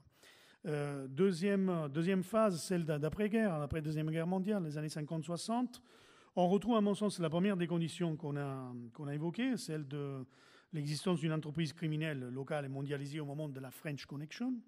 Là, on est effectivement sur une structuration internationale avec des matières premières de la drogue qui sont prises en Indochine, en Turquie, dans le Moyen-Orient, etc., portées à Marseille, transformées dans les laboratoires chimiques qui ont été créés en ville et puis effectivement exportées sur les marchés américains naissants de la consommation de l'héroïne, de la cocaïne, etc. Donc, il y a cet aspect-là qui est très fort. On a des entreprises criminelles internationalisées qui existent, mais les liens avec, notamment la pénétration dans la société civile, elle est relativement faible à ce moment-là. Les liens avec la politique, là c'est discutable. Il y a des liens forts, notamment entre certains bandits marseillais, notamment les Guérini, qui pour partie gère ces trafics de drogue, avec Dominique Venturi aussi, qui a des liens très forts avec le maire Gaston Defer, mais ça ne relève pas de la même puissance qu'on peut retrouver pour la mafia sicilienne ou pour la Camorra napolitaine à certains moments. Et donc on est là, on arrive à la phase plus récente, celle depuis la fin, on va dire, de la French Connection, et on se retrouve assez en phase avec la même typologie, disons, diachronique que fait le documentaire d'Arte Mafia République. effectivement, au début des années 70, il y a un effondrement, on y reviendra, hein, de la French Connection. Et depuis cette époque, la configuration actuelle, à mon sens, est plutôt caractérisée par l'existence de micro-entreprises, hein, criminelles qui sont à une échelle plus réduite, celle plutôt euro-méditerranéenne, avec, effectivement, du riff marocain arrive un certain nombre de matières premières qui transitent par l'Espagne, qui sont transformées, qui par les go fast arrivent dans les côtes méridionales de la France et après sont revendues sur des marchés locaux ou qui remontent dans le reste de la région sud, peut-être jusqu'à Grenoble, à Lyon, mais globalement on est sur des trafics à une échelle plus réduite. Avec après tout le débat qui s'est ouvert, mais sur lequel je ne rentrerai pas, hein, sur est-ce qu'on est sur finalement des groupes criminels plutôt maghrébins dans les cités qui gèrent ça, alors qu'il y a un déclin de la mafia traditionnelle corso-marseillaise. Il faudrait des analyses plus poussées pour pouvoir avancer des choses là-dessus et pas uniquement les analyses journalistiques qui ne me conviennent que jusqu'à un certain point. Mais je ne le ferai pas moi. Je peux vous l'assurer. J'ai essayé. Mais il y en a d'autres pour. J'ai essayé de relancer Cesare là-dessus, mais il préfère être prudent. Donc, on va pas. Oui, peut-être qu'on peut revenir sur cette question du déclin à partir du début des années 70, donc du rôle de ces entreprises criminelles à Marseille qui, dites-vous, se désintègrent, et cela se constate dès les années 80 avec une résurgence très forte des homicides, des vagues d'homicides. On a souvent tendance à oublier cette vague des années 80 pour se concentrer sur celle des années 2010, mais peut-être qu'on pourrait revenir sur les raisons qui expliquent le déclin de ces entreprises criminelles à Marseille à partir du milieu des années 70. Il y a des raisons internationales, donc très, très importantes. La répression des consommations de produits stupéfiants venant des États-Unis, notamment dans l'administration Nixon au début des années 70, qui correspondent avec l'arrivée au pouvoir aussi en France de Georges Pompidou, et donc d'un changement aussi d'appui donc de l'État français et du RPR classique vers un certain nombre de groupes criminels français. Donc ces politiques de répression se durcissent très fortement. Les routes commerciales de la drogue changent avec l'effondrement des empires coloniaux. Hein. On a importé de la Cochinchine et de l'Indochine, puis de la Turquie, du Moyen-Orient, notamment du Liban.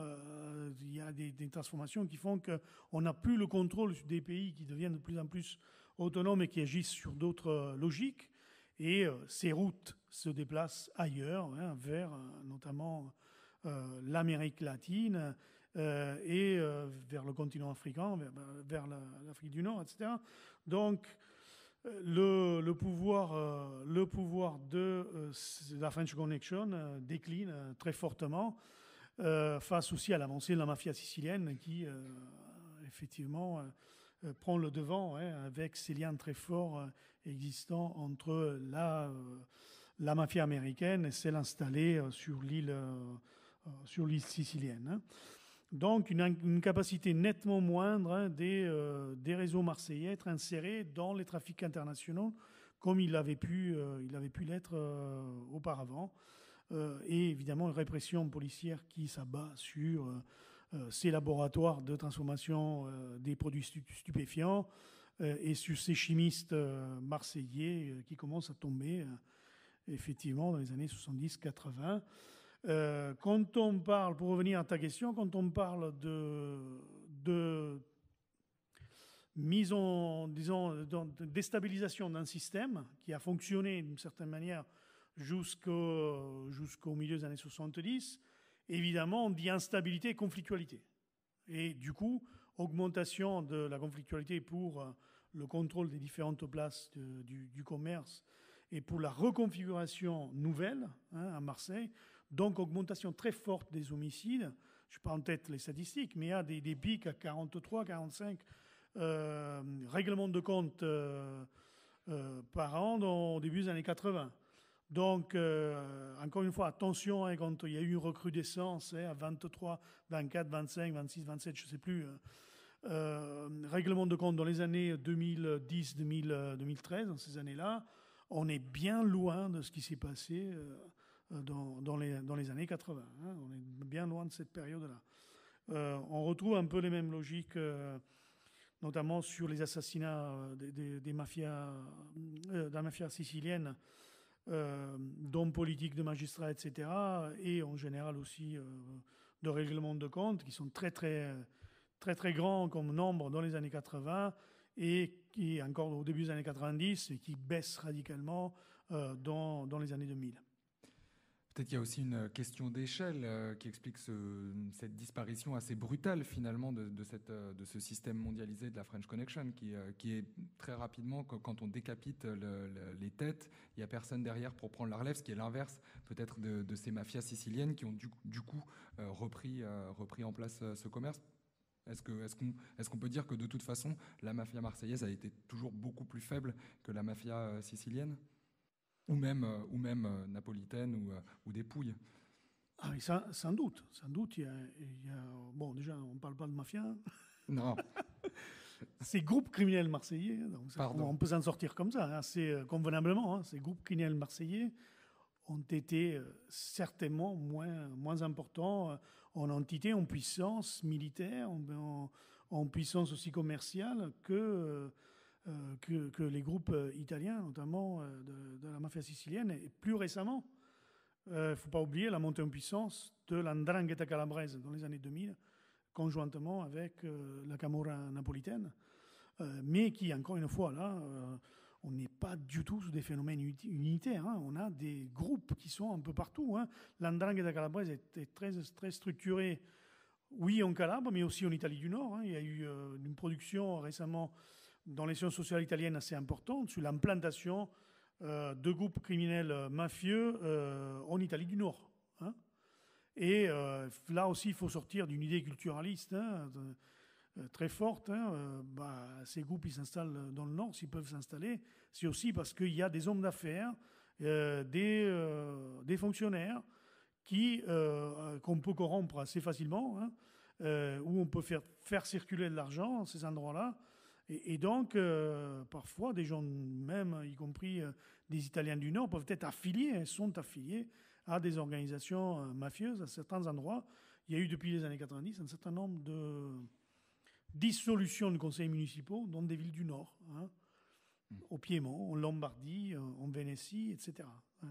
Bon, c'est pas que, évidemment, on peut l'imaginer, c'est pas que le résultat de l'expansion des groupes mafieux, c'est aussi le résultat de la répression du gouvernement italien et de la justice italienne qui ne faisait pas de dissolution de conseils municipaux avant et commence à le faire de plus en plus.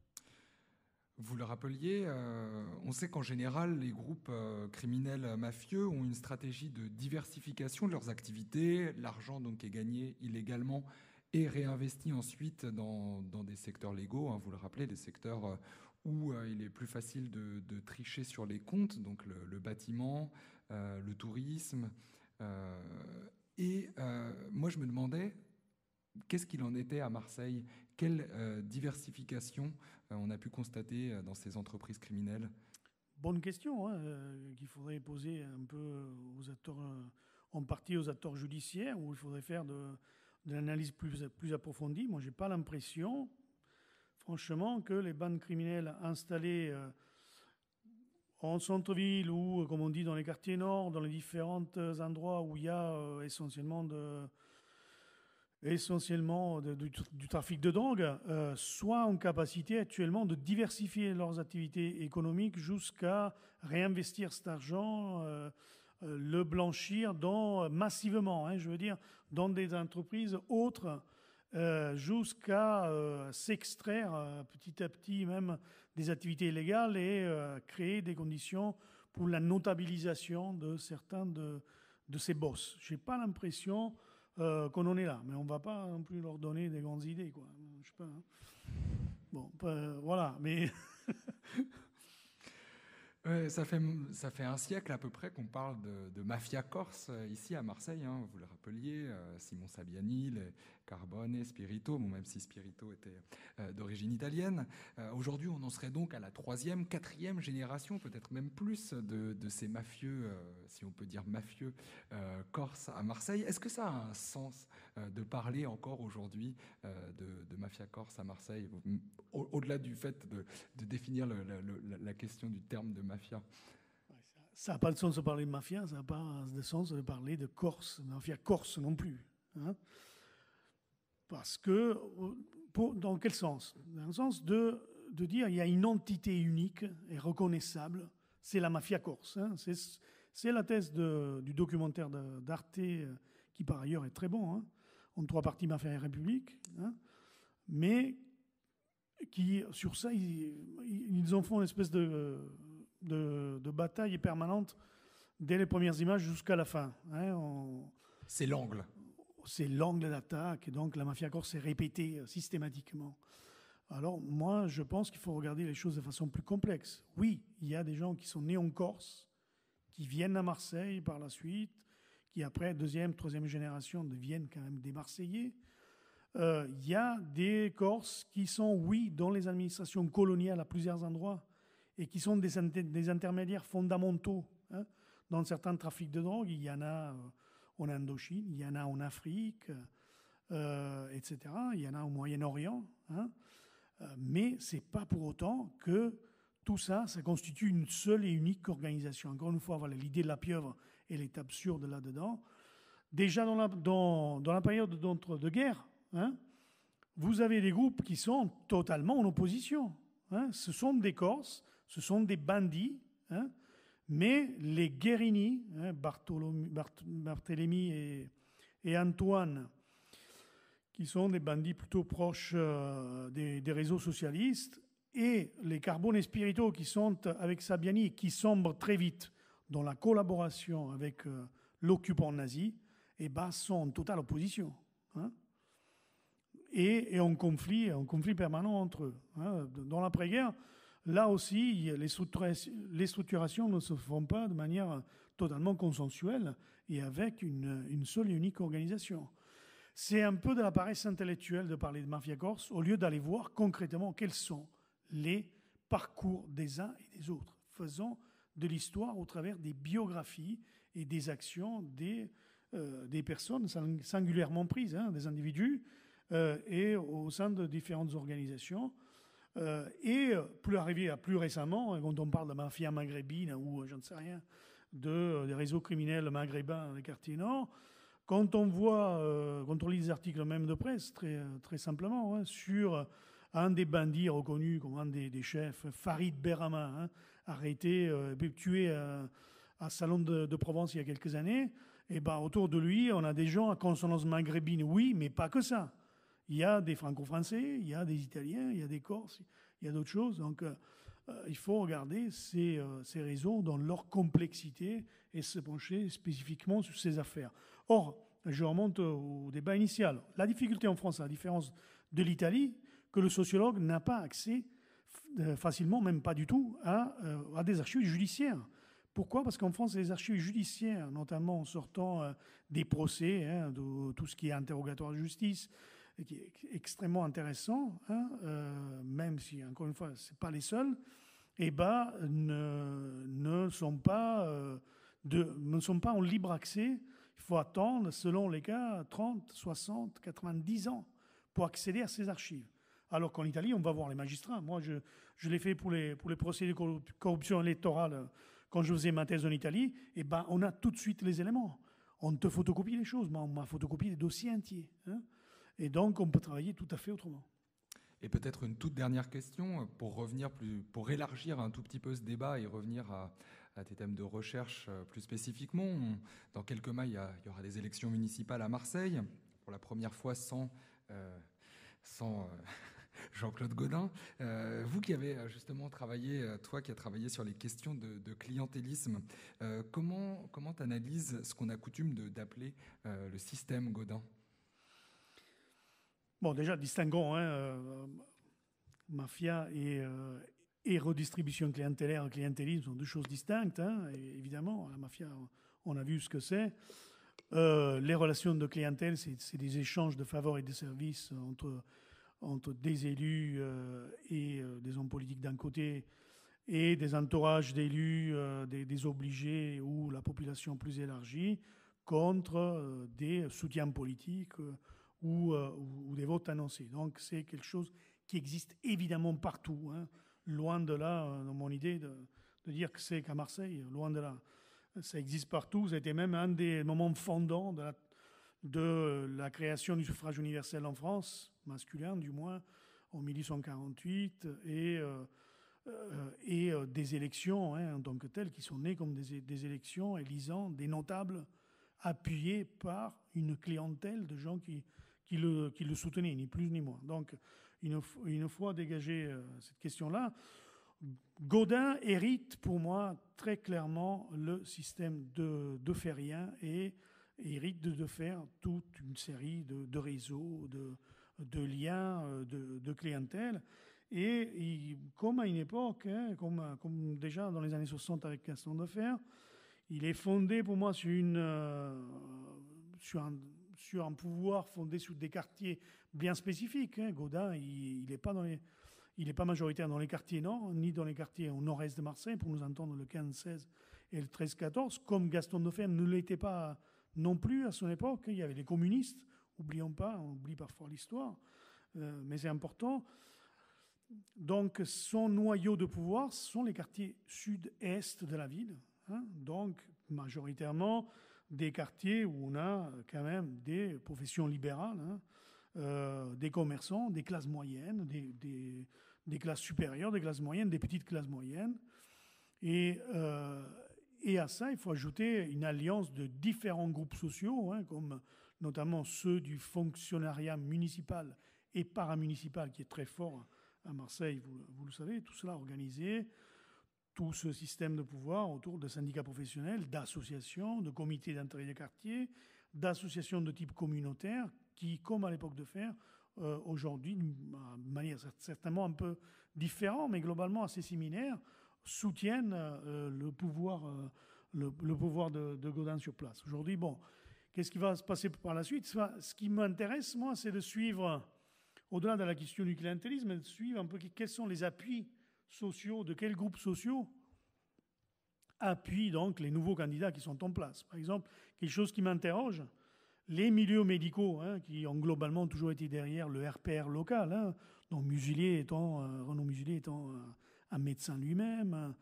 Bruno Gilles venant aussi du quartier du 4e et 5e arrondissement, très en lien avec les syndicats des hospitaliers, avec EFO, etc., dans les divisions actuellement en place entre une candidate d'un côté, Martine Vassal, et Bruno Gilles qui hérite ce système RPR, on va dire. Qu'est-ce qu'il en sera du positionnement, notamment des milieux médicaux? La même chose, on peut se la demander sur les pharmaciens, sur les avocats, sur d'autres professions. Donc, comment ça va changer la donne par rapport à tout ça, quoi? Merci beaucoup, Cesare, pour tous ces développements. Je crois qu'il nous reste quelques minutes pour un échange avec la salle. Voilà.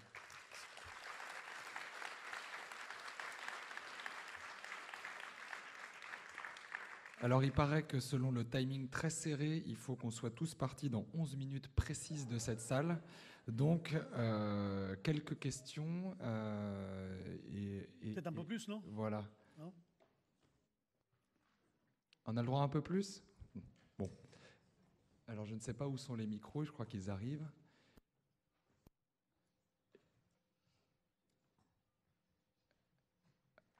Alors, qui veut se lancer?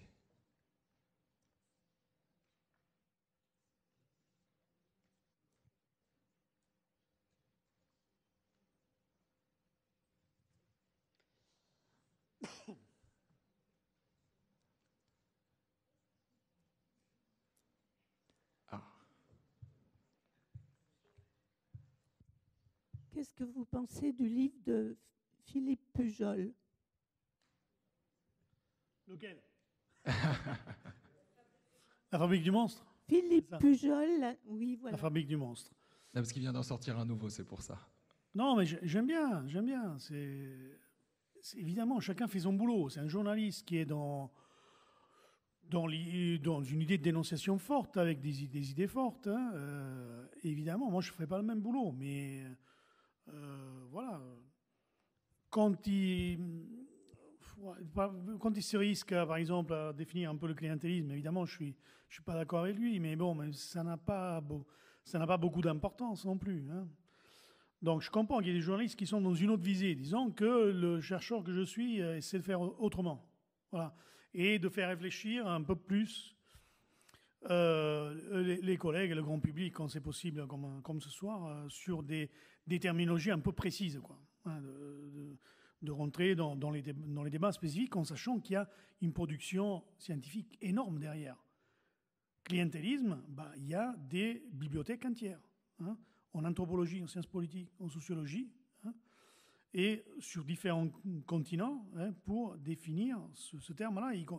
Historien, j'oublie, hein, parce que la question des patronages, hein, des relations de patronage et clientélaire, ça remonte à il y a fort longtemps, et ça remonte à l'époque romaine. La clientèle, c'est une institution romaine, de la Rome ancienne.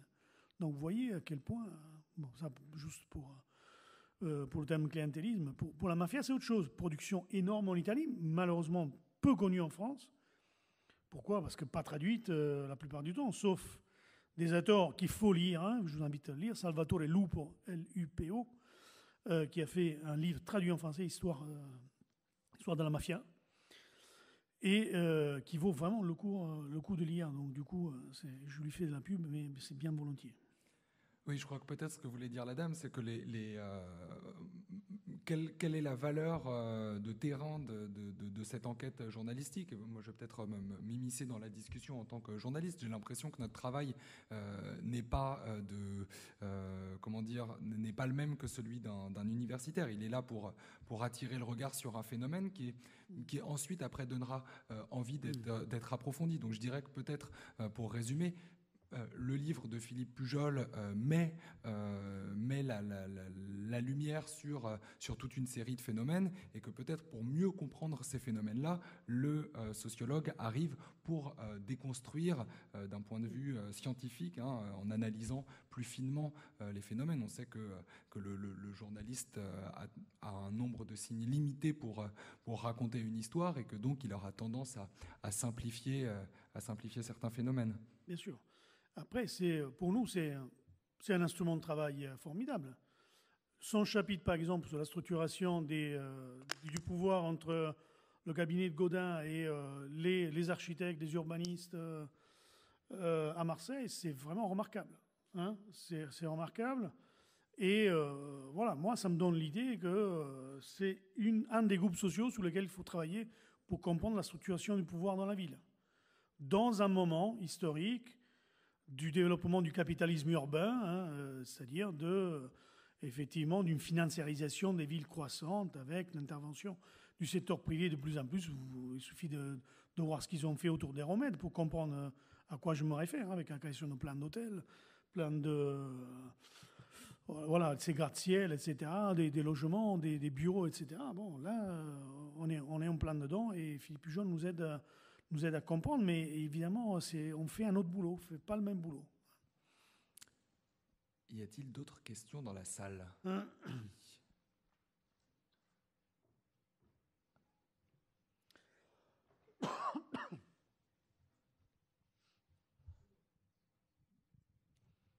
sont assommés. Bonsoir. Je m'excuse pour mon accent, je ne suis pas français.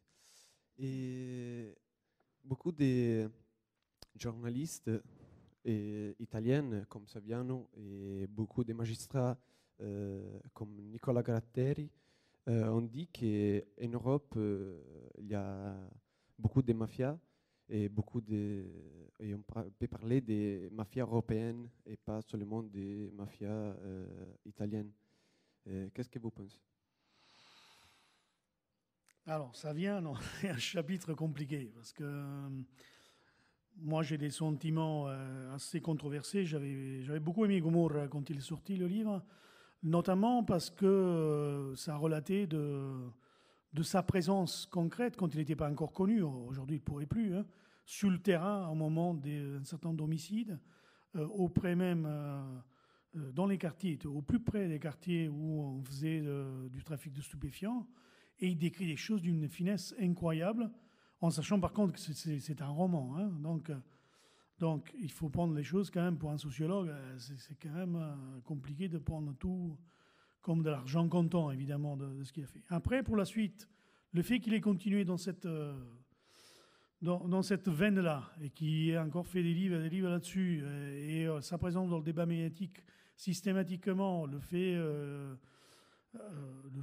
qu'il a des gardes du corps, hein, pour le protéger, etc., ça change totalement le statut de sa personne et de sa production. Donc, moi, pour la suite, je l'ai trouvé assez fastidieux, notamment justement sur l'idée qu'il y a de la mafia partout. Alors moi, je ne suis vraiment pas convaincu, quoi, qu'il y a de la mafia partout. Quand il dit les tours jumelles se sont effondrées à New York, et déjà les groupes mafieux à droite et à gauche dans les différents coins de la planète, et ils pensaient à comment faire des affaires sous la reconstruction. Là, on est pour moi dans le messianisme. Hein. On est dans, peut-être pas dans la théorie du complot, mais on est dans quelque chose qui va trop loin, à mon sens. Il faut être sérieux, il faut travailler de fond les problèmes. Mais voilà, la difficulté, encore une fois, on discutait avec le collègue tout à l'heure en France. Sur la sociologie de la déviance, de la criminalité, il y a très très peu de choses. Les laboratoires de recherche en sociologie qui travaillent là-dessus, il y en a très peu. Des chercheurs à plein temps là-dessus, il y en a, ça se compte sous les doigts de deux mains, quoi, c'est tout. Hein. Je crois qu'il y a la question aussi des sources qui pose beaucoup de questions. Enfin, là, je vais parler en tant que journaliste. Dans les Balkans, on entend effectivement beaucoup parler de corruption, de mafia. Effectivement, on parle de mafia albanaise. Il y a aussi la mafia serbe qui vendrait des armes. Or, en réalité, on sait que c'est un système beaucoup plus artisanal que ce qu'ont tendance à décrire les grands médias. Mais il est toujours très compliqué de travailler sur ces phénomènes-là parce qu'il y a la question des sources. Qui sont les sources? Qui est prêt à parler? Aujourd'hui commence à Aix-en-Provence le procès d'un repenti de groupes mafieux corses. On met aussi en doute la véracité de son témoignage. On ne sait pas dans quelle mesure il est prêt à parler. Qu'est-ce qu'il a dit? Qu'est-ce qui est vrai? Qu'est-ce qu'il dit pour se protéger lui et pour s'éviter une peine trop lourde? Donc il y a toujours cette question-là de savoir d'où vient l'information, et notamment pour ce qui est de Saviano. Je ne suis pas persuadé, on parlait de sources secondaires au début de cette discussion pour travailler. Les sources de Saviano, clairement, ce n'est pas des sources primaires, c'est au minimum des sources secondaires. Donc sur quelle base il travaille pour tenir ses propos, on n'en sait rien. Après, sans rentrer dans le complotisme, oui, effectivement, moi, pour parler de la région que je connais, dans les Balkans, oui, on sait que les groupes criminels mafieux ont une influence certaine sur les différents partis politiques, formations politiques, pouvoir politique même, puisque le Monténégro serait, selon certaines sources bien informées, le premier État au monde passé entièrement sous contrôle d'un groupe mafieux, puisque la tête, le parti qui contrôle le Monténégro depuis la fin des années 80, issu de la Ligue des communistes yougoslaves du Monténégro, donc de la République du Monténégro, le boss de la mafia serait l'homme fort du Monténégro, Milo Djukanovic, qui fonctionnerait, lui, selon une structure assez pyramidale, mais on est sur un tout petit territoire de 600 000 habitants, avec une centaine de familles où tout le monde se connaît. On a aussi d'autres phénomènes comparables, et avec des liens aussi entre les différentes mafias. Alors, Djukanovic serait le boss, mais ça n'empêche pas des règlements de compte entre les différentes mafias balkaniques qui opèrent dans les différents États, notamment à Kotor, donc cette ville touristique bien connue, qui est le théâtre depuis 4 ou 5 ans de règlements de compte sanglants, avec plusieurs, aujourd'hui on doit être à 20 morts, et ça se partage entre Kotor et Belgrade, etc., à cause d'un problème qui remonte à la fin des années 2000, d'une très grosse cargaison de cocaïne qui a été volée dans un port en Espagne, et depuis, cette affaire fait de nombreux morts au sein des mafias balkaniques. Tout ça pour dire que, oui, effectivement, il y a une influence sûrement très forte de ces mafias et avec qui collabore-t-elle sur le continent européen et même au-delà, avec les mafias notamment, les cartels de la drogue sud-américains. Il y a ces questions de lien entre les différentes mafias pour écouler notamment la drogue et comment opèrent ces mafias et comment les pays des Balkans sont des plaques tournantes de la drogue historique de l'héroïne. Hein, donc cette route qui part d'Afghanistan, qui passe par la Turquie, ensuite par les Balkans et qui arrive dans l'Europe de l'Ouest et du Nord, mais aussi aujourd'hui entre ces mafias balkaniques et les cartels d'Amérique du Sud, puisqu'on sait que de la cocaïne arrive via les ports des Balkans. Il y a une très grosse saisie il y a maintenant 2 ans, je crois, dans le port de Durrës en Albanie, qui a montré l'émergence de nouvelles routes via les Balkans. Et on sait aussi qu'il y a une concurrence entre les mafias albanaises et les mafias siciliennes, maintenant en Italie, notamment sur le commerce du cannabis. Et les mafias albanaises, selon la Guardia di Finanza, deviennent de plus en plus puissantes en Italie. C'est-à-dire que est-ce qu'il y aurait une mafia européenne ou une concurrence de plusieurs mafias venues de différents pays sur le continent européen? Je pense qu'on pourrait, je serais assez d'accord avec Cesare pour dire qu'il n'y a pas de structure unifiée de mafia européenne. Et je pourrais reprendre aussi l'expression de notre prédécesseur, il faudrait rajouter un S à la fin de toutes ces expressions. Il y a des mafias européennes. Jacques. Avant-hier, au Mucem, nous recevions Jacques Dallès, le procureur de la République, Jacques Dallès, et je crois qu'il partage ton avis, à savoir qu'il n'y a pas de mafia à Marseille, mais lui, il dit qu'il y a un esprit mafieux. Ouais. Alors, à ton avis, qu'est-ce que c'est les conséquences de cet esprit mafieux? Comme pour la mafia corse, on est malheureusement, et je suis désolé, mais dans l'Est, il verse aussi dans un culturalisme, c'est du culturalisme. Dans une interview, quand il allait partir du bureau du procureur, il dit, j'ai plus la citation, elle est très belle, hein, dans la Provence, mais il dit quelque chose de très naturalisant. Hein, il dit... j'étais en Corse, j'étais à Marseille. Dommage que dans ces endroits si beaux, hein, il y ait autant de violence, quoi. Vous voyez, espèce de naturalisation, hein, de phénomènes. Pourquoi, dans des endroits qui sont aussi beaux, hein, il doit y avoir autant de violence, de mafia, de ces phénomènes. Mais pourquoi? Cette question, en quoi elle est pertinente, je veux dire? On est là, malheureusement, dans une vision naturalisante, culturaliste des sociétés qui produiraient une culture mafieuse en elle-même. Non, ce sont des mécanismes politiques, économiques, etc. Les Corses, ils sont dans ces réseaux, on l'a dit tout à l'heure, parce que c'est les gens qui, dans l'aventure coloniale française, deviennent des fonctionnaires qui sont partout un peu dans le monde et qui peuvent gérer des activités de commerce, etc. Marseille, ce n'est pas une ville criminogène en elle-même, mais quand il y a un port, hein, les activités portuaires génèrent de l'activité criminelle. C'est pas, vous voyez comment, et je pense que c'est important de dire, déplaçons toujours de la culture vers d'autres pans, vers d'autres explications politiques, économiques ou autres, les phénomènes. Il se passe d'ailleurs les mêmes phénomènes. Hein. Quand je parlais de mafia monténégrine, c'est sur les mêmes... la Corse et le Monténégro sont assez comparables à plusieurs titres, mais notamment, il y a eu récemment un article qui a été fait par des collègues balkaniques sur les marins monténégrins qui seraient chargés de transporter des produits illégaux, sur le même principe que les Corses servaient de relais, hein, ce qu'on voit très bien dans Mafia et République, hein, ce qui est décrit dans le documentaire, que en fait, les groupes criminels ont un relais dans différents comptoirs coloniaux et qui sont liés par des liens familiaux, hein, ces cousins au sens méditerranéen du terme, hein, où on a un peu des obligés dans chaque port qu'on va contraindre. Pour le Monténégro et pour les Balkans en général, c'est aussi des choses qu'on peut retrouver. Et je ne sais pas s'il nous reste le temps pour une dernière question, mais si quelqu'un veut poser une question, Jacques, je parle sous votre contrôle. Une question. Une question. Y a-t-il une dernière question? Merci, bonsoir.